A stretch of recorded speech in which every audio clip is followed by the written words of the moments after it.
پنجابی کے ایک شاعر ہیں علی محمد سمسام رحمۃ اللہ علیہ، انہوں نے تقابل کیا ہے دونوں معجزوں کا۔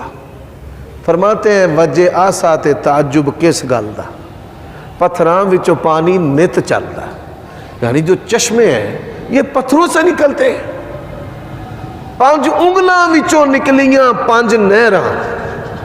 اب انگلیوں سے جو پانی کا جاری ہونا ہے، 5 انگلاں وچوں نکلیاں 5 نہراں، اے انگلاں نے میرے پیر دیا۔ سنو، کہے عروہ سقفی قریشاں نو جا کے، میں شاہاں دے شاہی دربانہ نو ڈٹھا، کہ میں نے دنیا کے بڑے بڑے بادشاہوں کو دیکھا ہے۔ وضو قطرے ڈگن، وضو کے قطرات جو ہیں وہ جب بدن سے جدا ہوتے ہیں تے پج پج کے پکڑن، صحابہ کرام ان کو زمین پر نہیں گرنے دیتے۔